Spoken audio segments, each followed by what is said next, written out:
Matt Moscona. I'm very important. After further review. Say it one more time. After further review with Matt Moscona. And here we go. Live from the Raising Cane studio. Let's ride!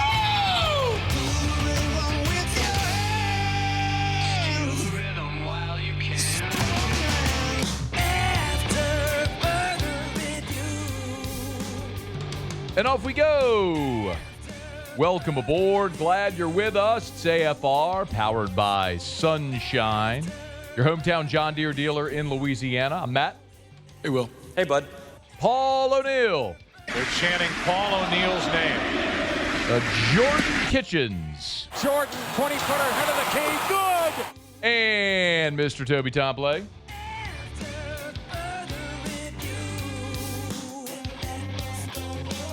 All right, we're here. Glad you are as well. Get out there and make it a good one. Shea Dixon in about 15 minutes. Our buddy Chris Hummer from CBS Sports will be here in a little more than an hour. Tigers will be back on the practice field tonight. Saints joint practices out in L.A. We got a ton to do. Let us begin as we do every single day. It's time to pop the top on another edition of AFR with Bud Light. Drink easy. As we were wrapping up the show on Monday, we got the absolutely crapola pile of dog poo news that Jordyn Tyson, that hamstring injury is going to cost him about 2 months. Likely he'll miss the first 5 games of his rookie season. Kellen Moore, meeting with reporters, spoke about Tyson's injury. Yeah, Jordyn has a hamstring. Something that we're going to continue to collect some more information just as far as what that timeline looks. Yeah, he just kind of got caught in a goofy spot. It's not anything related to a previous hamstring. It's just something new, and so they'll collect some more information on that, put together a good action plan for that moving forward, and we'll keep progressing as well as we can. So that was Thursday after the practice with the Jacksonville Jaguars, where apparently kind of got hit from behind, and Kellen Moore was quick to point out that this is not a sign of things with this checkered injury past from Jordyn Tyson. I think my understanding of this one, any player that was put in his situation where your foot slips and you get shoved from behind, this has nothing to do with Jordyn's history. This is any player in that situation probably has the same diagnosis coming out of this. So yeah, we'll just navigate. They'll collect a bunch of information here and talk to plenty of people, just put together a plan for us, and we'll move forward. Okay, fair or unfair, it absolutely has to do with his injury history. This is how you get defined as an injury-prone player. I'm not saying it's fair. I'm not saying you have to like it. It's the fact. Dude's knee exploded when he was at Colorado. He goes to Arizona State. He breaks his collarbone. He sprains his ankle. He pulls a hammy. Like, he is an injury-prone player, period. Now, there's good news. There's been examples throughout the history of football of guys that at one point were labeled injury-prone or had recurring issues that they kicked it. Marshawn Lattimore was one of them. Coming out of Ohio State, there was a lot of concern about his hamstring history, and he kicked it throughout his NFL career. Patrick Peterson, when he played at LSU, remember all the dehydration issues that kept manifesting? He'd have cramps and all that stuff. Like, Pat Pete played a full, healthy NFL career for more than a decade. So it's possible, and that's the optimist point of view. But it is also impossible to sit here today and do anything other than label Jordyn Tyson an injury-prone player. I hate it for him. I hate it for me. I hate it for the Saints. I hate it for everyone who loves the team and the organization and cheers for him. It sucks. You spent the 8th pick in the draft on a guy that was having an awesome camp, but the one question, go back to what any of us who sat in this chair at this microphone said after the draft, or anybody who said anything about the Saints. Like, talk about, this is Chris Sims. Here's Chris Sims talking about the risk going along with Jordyn Tyson. Jordyn Tyson, this was the risk with Jordyn Tyson. Jordyn Tyson was the number 1 receiver on everybody's board. Everybody. The only reason he was the number 2 receiver was because of the injury risk. Okay. Like, it's not like this is the conversation we all had around the draft, was the injury history. And here it is. So it's popped up before he's played a game. So there's nothing the Saints can do about it. Like, you just have to suck it up, let him get healthy, and when he's available, roll him out there. The thing that's so disappointing is that you're so, like, we came out of last season so optimistic about Tyler Shuck. The thought was, okay, you think you might have hit on your franchise quarterback. Now give him weapons. Go get David Edwards to fortify the line, draft Oscar Delp, pay Travis Etienne Jr., draft Jordyn Tyson, Barry Brown, Bryce Lance. Give this dude weapons to see if he can actually go be awesome. And you saw Jalen Polk retire, and now Jordyn Tyson's injured, and now like everybody's moving up a chair, and we'll see. Kendrick Miller's hurt again. But like as I look at the receiver room, it was so exciting to think about Olave and Tyson in tandem. Chris Olave, who 3 of his 4 seasons in the NFL has had a 1,000-yard season, and you put a truly explosive guy opposite him, what that tandem could look like. Now we got to wait to see it. But now when you look at this receiver room, doesn't it kind of feel a lot like it did last year? Like, bear with me, okay? Like, spell this out. If we could have looked at it and said, all right, Olave, Tyson, that's an awesome 1-2. It's why I used the 8th pick on Tyson. Now it's Olave and Devon Vele. And let me tell you something, man.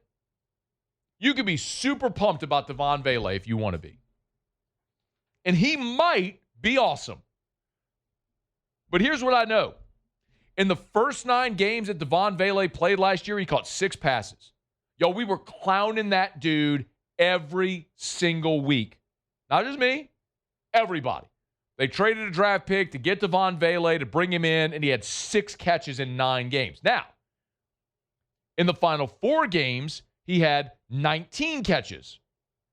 But the bulk of that came in 1 game against Miami where he had 8 in 1 game. So, like, are we really looking at a 4-game sample size where 8 catches against Miami tells you Devon Vele is going to be awesome? I mean, we haven't seen this over a full season from him. And he's going to be your number 2? Oh, he's not going to be your number 2. It's going to be Barry Brown. So the rookie out of LSU who never had over 600 receiving yards in 4 college seasons, you're convinced is going to be the guy. Like, don't get me wrong. I'm excited about Barry Brown. I saw Barry Brown at practice. He can fly. He's got big playability. In 4 years in college, he never made it happen. But I was really excited about Barry Brown as your number 4. Like when you had Olave and Jordyn Tyson and Vele and then Barry Brown, I'm going, that dude's your number 4? Okay. When you're telling me now I need Barry Brown from jump to be my number 2, I don't like that as much. You can be pumped about Bryce Lance. Oh, he had a couple 1,000-yard seasons at North Dakota State. Great. He was a 1,000-yard receiver in the FCS. Enter Mason Tipton. Look, I get it. He's 6'3", he's athletic, good wingspan, all that stuff. Just missed the first preseason game. But my point is, like, none of this is a certainty. I like Bryce Lance as my number 5, but what if you're asking him now to be your number 2 or 3? We've changed the conversation now. Like, I've given you this example for years. It's one my buddy Charles Handogriff used for forever about baseball. There's a guy named Blake Gill who played at LSU. Early in his career, he was batting 7th and playing second base. Later in his career, he was batting 3rd and playing shortstop. And Handogriff said, I like Blake Gill a lot as my second baseman batting 7th. I don't like him as much as my shortstop batting 3rd. Same thing here. So look, I know there's this feeling like, hey man, well Shuck did it last year, throwing to Kevin Austin and Samare Torre and Ronnie Bell. And you could make that argument, and they went 5-4 with Tyler Shuck as the starting quarterback. You know how many points they scored in those games? Here's the point totals that the Saints scored in those games with Tyler Shuck, the 9 games. 10, 17, 10, 17, 24, 20, 29, 34, 17. By the way, the 29 and the 34 were against the Jets and the Titans. 2 teams that are poo. So you scored 29 against the Jets, 34 against the Titans. There's only one other game where you scored more than 20. And 2 of them where you scored 10, and 3 of them where you scored 17. Like, you can buy Tyler Shuck stock, and I am. I like Tyler Shuck a lot. I think he's going to be really good. But we can't pretend like the 9 games Shuck started last year, the Saints were the greatest show on turf, recreated. Like, the offense was sluggish and sloggy a lot. which is why they went and gave Tyler Shuck weapons. But now those weapons are eroding. And by the way, you start the season on the road at Detroit, and you start the season then week 2, you're on the road at Baltimore. Like, a lot of the good vibes, man, just kind of some of the shine came out. Now, here's the good news. After those first 2 road games where you're going to be an underdog, you come home for 3 games and you should win them all. You're home against the Raiders, Falcons, and Vikings. You should win all 3 of those games. If you don't win those 3 games at home, then we've been wasting a lot of breath hyping this team, yours truly included. And then you're at the Giants, and then you go to Paris to play against Pittsburgh. And that's about the time, either at the Giants or the road game against Pittsburgh, when you should be getting Jordyn Tyson back. You go into that game on the road against the Giants at 3-2. Maybe you lose your road games. You win the 3 at home. You're 3-2. I could feel good about that team hitting that stretch because you have a winnable stretch coming. Browns, Panthers, where you go Giants, Steelers, Browns, Panthers. And then the gauntlet that we've all talked about. At the Bengals, home against the Packers, at Panthers, at Bucks. Like, at Bears, at Bengals, Packers, at Panthers, at Bucks. Like, that's a brutal 5-game stretch. But it sets up for a manageable finish. Cardinals, at Falcons, Bucks. You got to keep your head above water to get to a point where Tyson can impact you in that winnable stretch there with Giants, Steelers, Browns, Panthers before you go into the brutal stretch. Just sucks, man. Really sucks. And they're going to have some guys step up who maybe you weren't expecting to play really key roles because of what you had invested in Jordyn Tyson. That all got flipped on its head now. All right, it's After Further Review. We're glad you're with us. Glad to have you hanging out with us here. Our show open every day is brought to you by Bud Light. Drink easy with the great taste of Bud Light, the official beer of AFR, the official beer of your Fighting Tigers of LSU, and the official beer of the New Orleans Saints. So whether you're in the Dome watching the Saints or you're at home watching the Hoodats, make sure you drink easy with the great taste of Bud Light. You can get the officially licensed LSU cans in 16-ounce aluminum bottles. Remember, you can also get the officially licensed black New Orleans Saints cans, the black can with the gold fleur-de-lis. They're awesome. Find them at great local retailers and drink easy with the great taste of Bud Light. The official beer of the Tigers, the official beer of the Saints, and the official beer of AFR. All right, every week we talk a little recruiting with Shea Dixon from On3. We'll do it next. Stay here. AFR. Buying or selling, commercial or residential. Think real estate. Think Darren James, agent225.com, agent225.com. Look, agent225.com, not just Baton Rouge proper. I'm looking at Darren's Facebook page right here. Here's a golf course home in Gonzales that he's got on the market right now. Here's one in Ponchatoula that he's got listed as well. No matter where you are in the greater Baton Rouge area, if you need the realtor that sells more homes than anyone, you need Darren James. Agent225.com, agent225.com. Let Darren and his team go to work for you using all their state-of-the-art marketing technology and tools from LPT Realty to market your home, to get it sold faster and for more money. How many realtors do daily radio ads marketing your property? Darren James does. Agent225.com, agent225.com. Need to sell your home? You need Darren James. Think real estate, think Darren James. After Further Review, powered by Sunshine, your hometown John Deere dealer in Louisiana.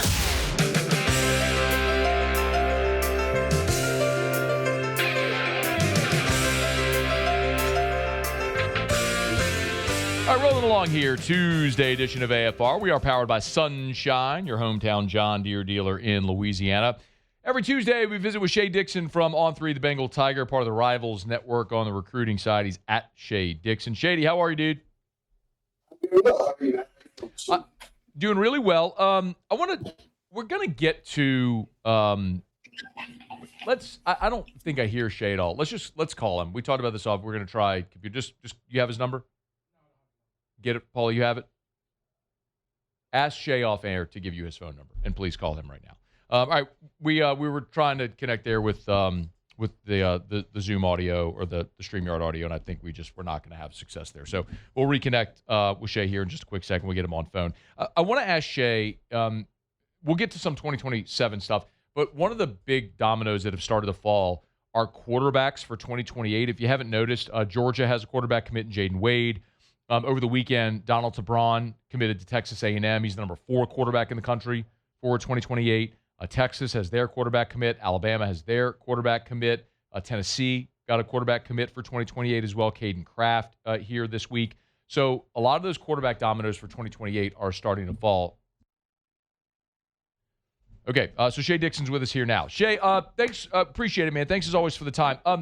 I was setting up the board for quarterbacks in 2028. We know Pop Houston's committed to LSU for 2027. Haven't heard much about quarterbacks for 2028, especially as we're starting to see a lot of these 2028 dominoes around the SEC fall. Where is LSU with quarterback for 2028?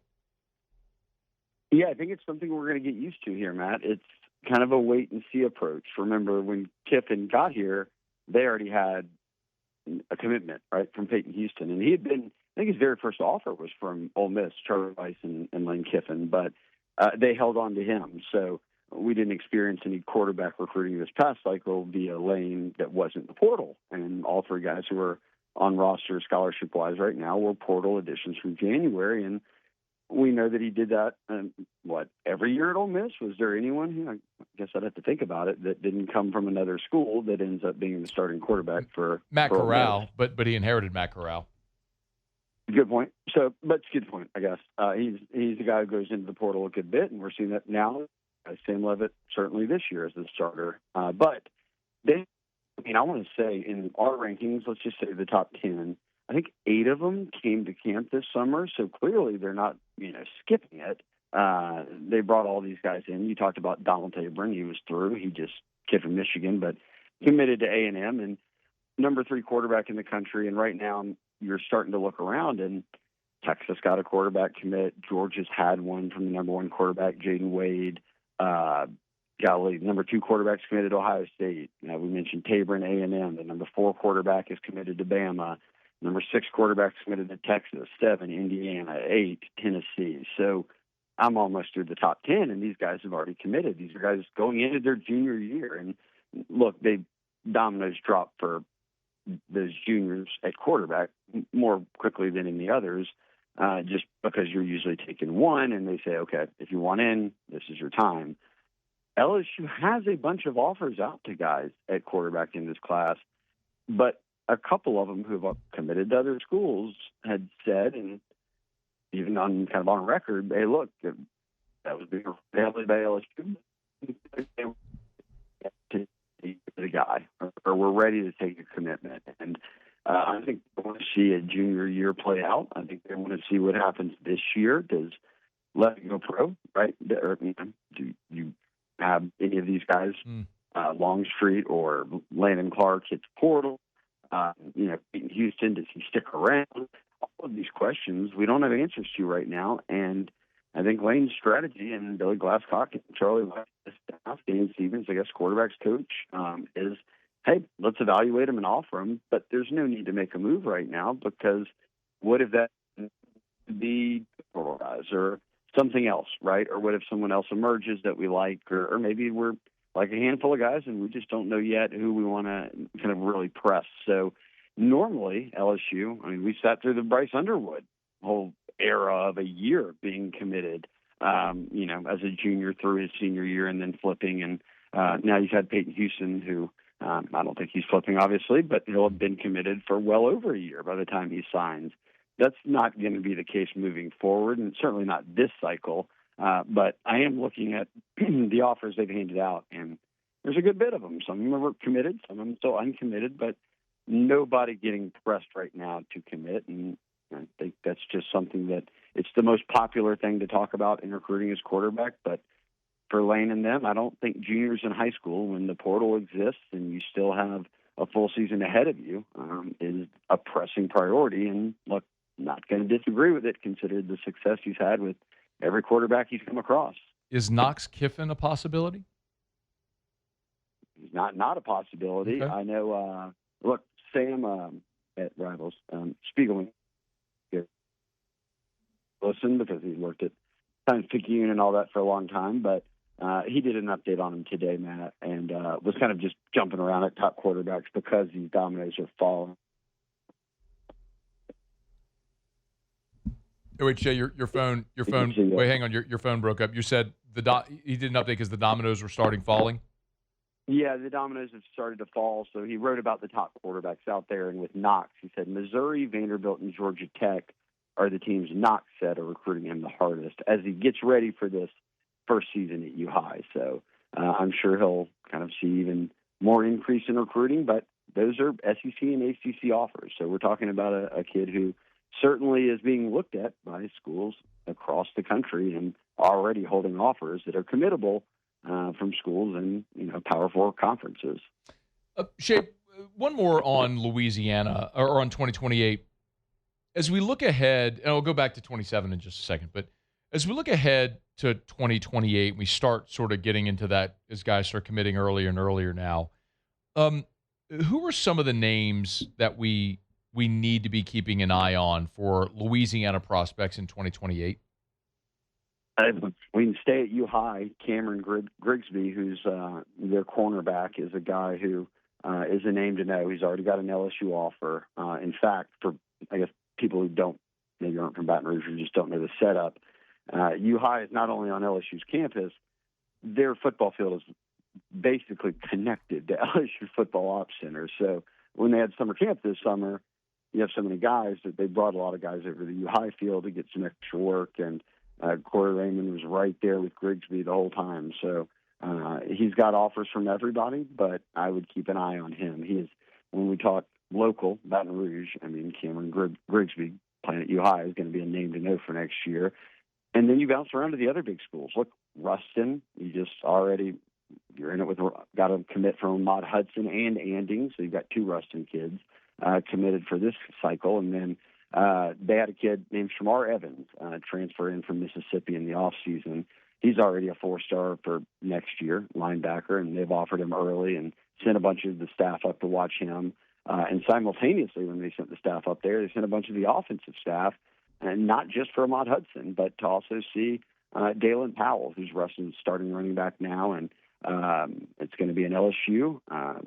Stop me if you've heard this before. Ole Miss, and then Miami battle for him, according to Powell. That's what he told us this week. So jump over to Westgate, which is a school that, strangely for South Louisiana, it's kind of been hit or miss at times. Like they signed Keishawn Butte, but then they've had other guys go out of state, and do you get back on track there? And I do think they lead for Caden Lane-Sloan, who's a 4-star receiver. He just picked up a Georgia offer, actually, so we're talking about a pretty high-profile kid. He'll be playing his junior year now at Westgate, and then in his same class, playing edge, Chance Archangel. Both these kids are ranked as rivals, 300 players, and have offers from LSU and everybody else. He popped for A&M and committed to Mike Elko when he went to camp this summer before he got a chance to camp at LSU. And then we've been in a dead period, so it's kind of been quiet. But we caught up with him this week, and he told Sam that the school trying to flip him the most right now is LSU. So they're going to go after an A&M commit who's over at Westgate. So between Ruston, Westgate, U High, those were some of the guys who kind of made headlines this week, just talking up, hey, look, LSU's really putting the press on me, and we're still, a number of months out from this 2027 class signing. So they're doing a little, even if quarterback news isn't coming for 2028 yet, they certainly are recruiting all these other positions pretty heavily. I saw also, Shea, over at Rivals, that LSU's kind of in the mix for a 4-star wide receiver who actually is, I guess, a legacy, the younger brother of Alex Adams. LSU's in on him? You remember Alex Adams? I do. So for fans, I guess he signed and transferred out, and then he went off. Gosh, I can't remember where he went. Toledo, maybe, but he had like 1,000-yard season after that. But anyhow, he signed with LSU out of Mississippi. His younger brother now is another big-time recruit. I love this. His name's Antoine, but he goes by Cornbread Adams. Let's go. Let's get it. He's got to come to Louisiana. Soul food. He's in Mississippi too, so I guess okay, fair enough. But his exact quote was when asked this week, when we asked him, he said, "Who's leading?" And he said, "Ole Miss is definitely up there. Then you have LSU right there too. I love both those schools right now, and this comes with a bit of a caveat. Ole Miss wants him at receiver. LSU wants him at DB. So if that plays out, the same over the course of the next year or 2 years of his high school career, he'll have to pick. But the story's up on the Bengal Tiger. You can read more. He talked about the differences between the two, and the selling point for LSU being playing at DBU and being able to, be a part of that legacy. So that's obviously a pretty big selling point when you're pitching guys to play for you and they play cornerback or safety. So, one to watch for. And I knew who he was just because he'd been getting offers, but I didn't know until we did the interview that he's Alex Adams' little brother. So, like you said, do you call them legacies if they transfer out? I guess we do. Yeah, no, for sure, obviously. Okay, one more for you, Shea. At Shea Dixon is where you can follow him. Of course, get subscribed. Great time to get subscribed over at Rivals with the 27 class. Going to be punctuated here in December and then rolls right into 2028. Anything else that we need to know with the dead period about to lift here for the 2027 class? Yeah, that Clemson weekend, they are just adding kids to it every day. But, your headliners, Easton Royal, 5-star. We can't go a week without saying it. So there's his name, Easton Royal, your 5-star out of Brother Martin, committed to Texas. He'll be at that game. Ahmad Hudson, your 5-star tight end out of Ruston, who Nebraska is still trying to flip, will be at that game. And it'll be a monster weekend. But these are 2027 kids, right? So they're seniors. They're signing in December. And briefly, Matt, I'll tell you, they are ranked number 10 right now, but they only have 16 commits. It's the fewest in the top 25. And we do a rolling rankings. I love this. Like, you could sign 30 guys back in the day and get the number one class by default. We sort of do a rolling average. So the rolling average right now nationally is 17 commits. So once you get beyond that, they're only counting your highest set ranked 17 commits because they anticipate those are the guys that are probably going to impact your program the most. Right now, LSU doesn't even have 17 commits, so even your lowest-ranked kids are being counted. You still have a top 10 class, and I guess that's evidenced by my next point. Ranked number 4 nationally in blue chip percentage, so 5, which is just 5- and 4-star commits. 75% of the class, these seniors, would make up 16 commits, and that checks out at number 4 overall. So pretty good to have, the only team with fewer 16 commits is the lowest of any top 25 team, and you're in the top 10, and you're counting every commit you have, which nobody else in this top 10 is. And in addition to that you're ranked inside the top 5 in blue chip percentage. So we can get all the portal fanfare in the world. It's fun. But, boy, they aren't skipping high school recruiting. They are still going after guys who are highly ranked that they seem to like, and they're able to get on board and carrying that momentum right on from what they did this past cycle when, golly, they signed all these kids who now we're talking about as potential starters, like Geralds and Anderson and Lamar Brown, and, the list goes on and on. So, yes, high school recruiting isn't dead, despite what everybody thought maybe when Lane Kiffin got hired. Shea Dixon, On 3, the Bengal Tiger. He's the best. You can go get subscribed over there at On 3, the Bengal Tiger, part of the Rivals Network. We appreciate it, man. Thanks as always. Thanks, Matt. Glad you're well. Thanks, man. I appreciate you. It's after further review. We're brought to you by Shaw Bills Tire and Auto Service, ShawBillsTire.com, ShawBillsTire.com. Locations all over South Louisiana. Find the location nearest you at ShawBillsTire.com. If it's time to buy tires, and let's be honest, that ain't fun. Nobody wants to buy tires, but sometimes you need to buy tires. And if you need to buy tires, you're going to want to buy them where they're the cheapest. They'll always do the job to get you the best tires at the cheapest price. Right now, up to $230 off Pirelli tires. That's a $100 instant rebate from Pirelli. You get free installation, which is a $130 value when you use your Shaw Bills credit card. Get all the deets at the website or on their Facebook page right there. It's ShawBillsTire.com, ShawBillsTire.com. Name brand tires at wholesale prices, and they keep you coming back because they treat you like family. Shaw Bills, where we keep you rolling. All right, y'all, it's after further review. Thanks for hanging out with us here on this Tuesday edition of AFR, powered by Sunshine, your hometown John Deere dealer in Louisiana. We're going to knock out a quick break. When we come back, we will go around the SEC. Also, the AP preseason All-America team is out. Tigers are represented. We'll talk about it coming up a little bit. And Chris Hummer from CBS Sports in 45 minutes from right now. Really interesting piece that he and John Talty did about the money invested in the highest salaries or money invested in college football rosters this season. They pulled some 50 player personnel and staffers around college football to put that list together. Interesting stuff. We'll talk about it with Chris Hummer again in about 45 minutes from right now. Stay with us. It's AFR. AFR. Did y'all see the heat index later this week is 107? 107. You know, the only thing that makes being outside when the heat index is 107 that makes it bearable is taking a swan dive into your own pool. I got mine. You want to get yours? Duplessis Pools. DuplessisPools.com. DuplessisPools.com. You're from Louisiana. You can spell Duplessis. DuplessisPools.com. Go to the website. Hit pick your pool on the homepage. You're going to love this feature. There's 11 different pool designs. Pick one. It'll bring up a 3D model. You start to pick your finishes. There it is right there if you're watching. As you pick your lights, your water wall, your tiling, coping, you want a sun deck, whatever, it's going to add it immediately to the 3D build-out. It'll change the price as well as you add, so you can adjust and see exactly what you're adding and how much it costs. You can even drop a credit card in there. Boom, they'll send you a contract. You're in the queue. DuplessisPools.com. Check them out online, y'all. It's DuplessisPools.com. After further review, powered by Sunshine, your hometown John Deere dealer in Louisiana.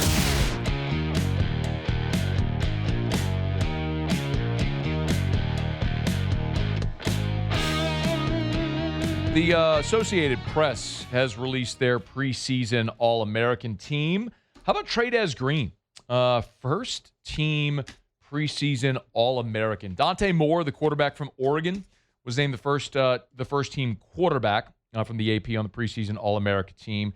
Running backs, Kewan Lacey from Ole Miss, Ahmad Hardy from Missouri. So a couple of SEC running backs make the first team offense on preseason All-SEC. Interestingly enough, Trevor Gooseby, the left tackle from Texas, is one of the two starters at tackle, which we'll get to that around the SEC because Gooseby suffered an injury, which could be devastating for Texas. We'll get to. Other notables here on the list, kicker Tate Sandell from Oklahoma was the first team kicker. On the defense, Colin Simmons, no surprise there. Dylan Stewart, two SEC edge rushers on the list. David Stone from Oklahoma on the list is one of the defensive tackles. Xavier Atkins. That has to sting for LSU fans. The former LSU a linebacker who played his freshman season in Baton Rouge was lured into the portal by Auburn. They broke him off, and good for them. It's part and parcel with what happens in college football today. Everybody does it, but that's what happened with Xavier Atkins. Is he was a guy that LSU loved. They hated to lose, but that was at a point before LSU got really aggressive fundraising for their collective. I say this all the time, and it blows people's minds when we talk about it, but the 2024 LSU roster, Nuss's first year as the starter, LSU's complete roster, the full roster spend was less than $5 million. Listen to what I just said. You've done a 10X on that number in 2 years. But that's why a guy like Xavier Atkins left. He went to Auburn. They paid him, and good for them. And now he's a preseason first-team All-American linebacker. That said, still feel pretty good about what LSU has at the position with Whit Weeks, with TJ Daugherty, with Devon Keys. I might argue that LSU has the best trio of linebackers in the SEC, maybe in college football with those guys. But certainly stings losing a guy like Xavier Atkins. And anyway, preseason first team All-Americas. Again, Trey'Dez on the list. Jordan Seaton was named second team. Lucas Carniero, the place kicker from Ole Miss, named second team as well. Ty Benefield, a second team preseason All-America safety. So a lot of the hype continues for Ty Benefield, but 3 LSU Tigers on the preseason AP All-America team. Trey'Dez a first teamer, and then Jordan Seaton and Ty Benefield, a couple of transfers, made the second team. We'll start to get more and more information. More and more of those preseason All-America teams will come out. And, I'd much rather have a guy on the postseason All-America team than the preseason All-America team. But just a little indication, some honors for some guys as the season just getting ready to kick off here a week from Saturday with week 0. All right, it's After Further Review. We're brought to you by Lee Michaels Fine Jewelry, lmfj.com, lmfj.com for Lee Michaels Fine Jewelry. Lee Michaels, they like to say they're in the celebration business. If you're looking to celebrate an engagement, if you're looking to celebrate an anniversary, if you're looking to celebrate a birthday, celebrate a promotion, whatever it may be, whatever you're celebrating, if you want to thrill her with a gift in the red box, you go to Lee Michaels Fine Jewelry. LMFJ.com, LMFJ.com, 9 locations. And when we're talking about Lee Michaels, I love the fact that they're big enough to offer you a great selection, and because they buy for 9 stores, they can pass along great savings to you as well. It's not like the boutique jewelers where you're probably not going to have a great selection. It's going to be more expensive. And it's not like the cookie cutter big box stores. Lee Michaels is that perfect, that just right in between, and you always get the Lee Michaels experience. LMFJ.com. Baton Rouge, New Orleans, Lafayette, Shreveport, and online at LMFJ.com for Lee Michaels Fine Jewelry. All right, it's After Further Review. Glad to have you hanging out with us here. We do it every day about this time. Let's go around the SEC. Around the SEC, bringing you the biggest news from the nation's best conference. The Texas Longhorns. We mentioned it there just a smidge ago, but starting left tackle Trevor Gooseby left Monday's practice with an apparent knee injury. Anwar Richardson from Orange Bloods reported it. They're waiting on the diagnosis and imaging to see what the issue may be. Gooseby's a 6'7", 320-pound tackle that started all 13 games at left tackle. Remember, he replaced Kelvin Banks after Banks was a first-round pick of the New Orleans Saints. This could be potentially seismic. The All-American left tackle from Texas awaiting word on the severity of a knee injury. The Tennessee Volunteers. Vols landed a quarterback commit, 2028 prospect Caden Kraft, the number 3 quarterback in the country, has picked Tennessee.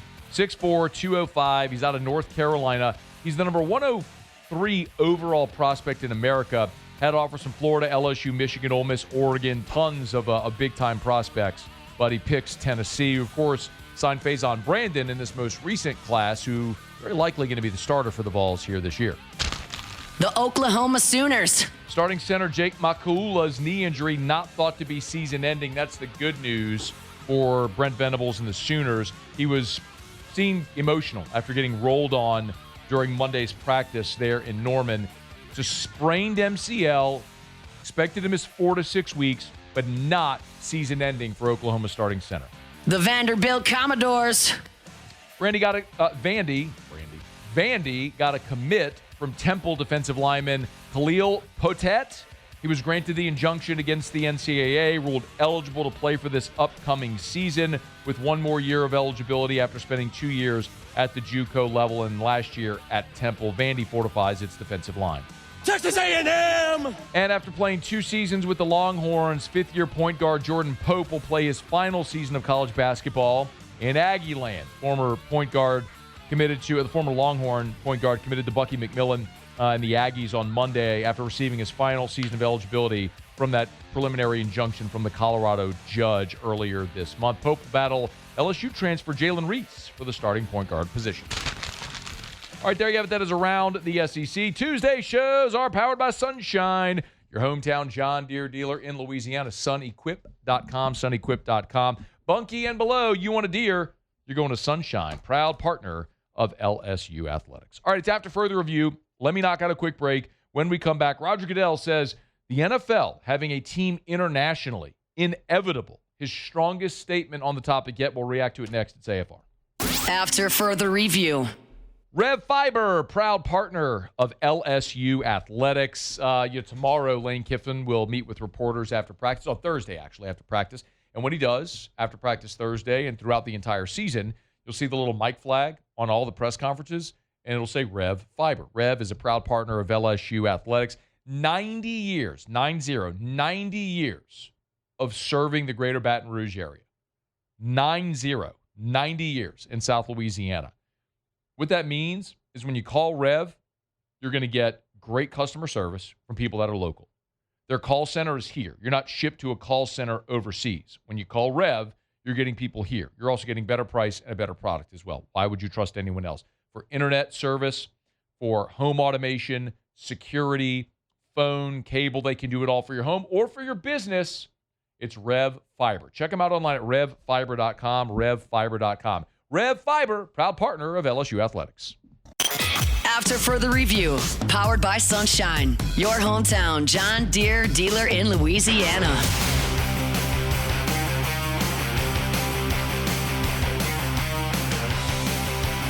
All right, wrapping up hour number 1.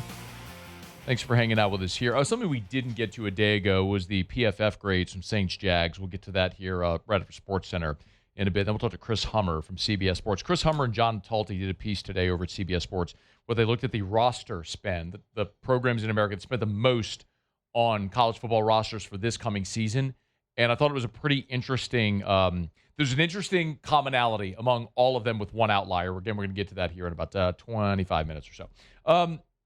Roger Goodell has talked plenty over the years about the NFL having a team permanently based abroad.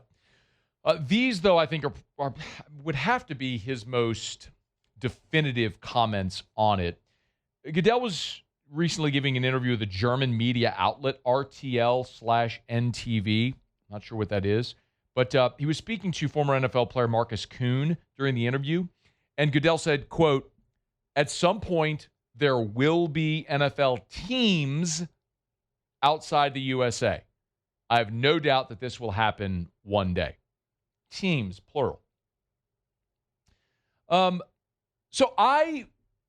First of all, for all the reasons that we criticize Roger Goodell, I understand, especially here in Louisiana, because of what is perceived or otherwise, Roger Goodell's disdain for the New Orleans Saints.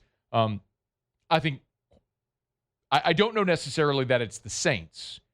It was more the feud that Goodell and Sean Payton had, which led to Bountygate.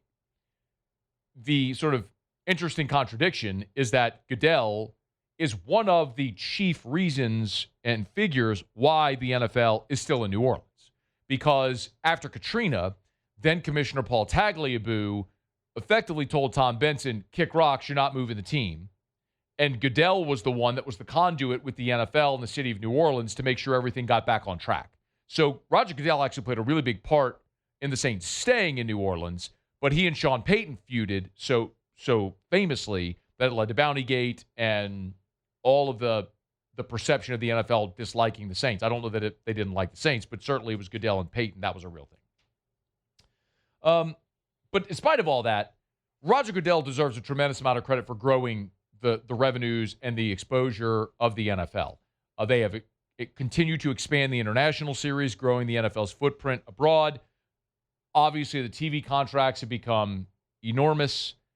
I think making the NFL calendar such that it is a 12-month sport, the NFL draft, turning it into a 3-day event with 2 primetime windows, the NFL schedule release a primetime TV event. Like Roger Goodell has taken every advantage to continue to grow the revenues and awareness of the NFL. That is an undeniable truth. He has been amazing at that, as disliked as he may be by the public. But that's his job. He gets paid a buttload of money to be the one that stands in front of the owners and takes all the slings and arrows.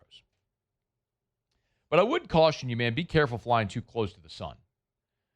You know, every time you continue to take games international, you're taking home games away from fans in the U.S.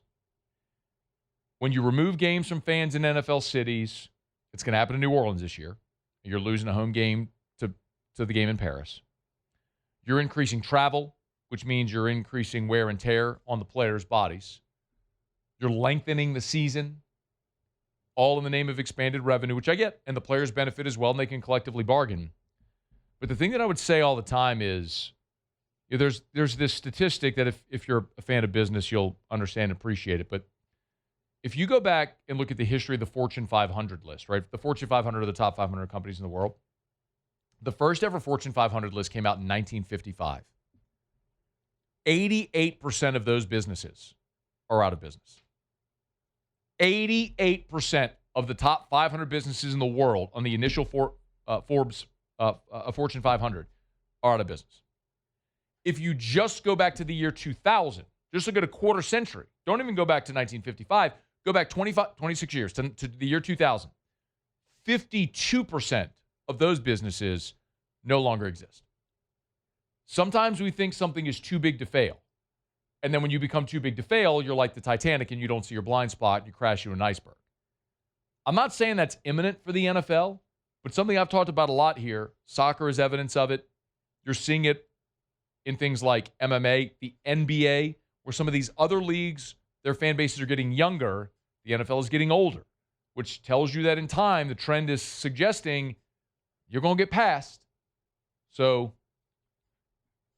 it may seem like a great idea to go international and move teams internationally and raise revenue, which will happen in the short term. What impact does it have in the long term? I'm sure they're considering it, and then they're going to do it anyway. But growing too big may be the thing that ultimately is the NFL's undoing. See if it happens in my lifetime. All right, it's after further review. Thanks for hanging out with us here. Tuesday shows are powered by Sunshine, your hometown John Deere dealer in Louisiana. Let me knock out a quick break. We opened the show today talking about Jordyn Tyson's injury and the impact. Certainly is an opportunity for a lot of these receivers. How do they fare against the Jags? The PFF grades are out. We'll talk about them next. After further review. Brought to you by Relief Windows and ReliefWindows.com. Windows, doors, siding, shutters, and shades. Relief Windows and ReliefWindows.com. Energy-efficient replacement windows. Beautiful entry doors. Hardy plank vinyl siding. Oh, yeah. They do shutters, too. Relief Windows. Proud partner of LSU Athletics. Pretty excited, man. If you saw it on social media, they released some photos on all their social media accounts last week of Brandon filming the new Relief Windows commercials in Tiger Stadium, of course, as a proud partner of LSU Athletics. And there may just be a few young defensive linemen participating in those ads as well as NIL partners with Relief Windows and with Brandon. So, I don't know, you might even see a big defensive end from Baton Rouge who wears number 55 in that spot as well with Brandon, maybe. Relief Windows and ReliefWindows.com. And look, with the heat indexes getting up where they are, you want to make your home more energy efficient. Install energy efficient replacement windows, and there's no one better than Relief Windows. Windows, doors, siding, shutters, and shades. ReliefWindows.com.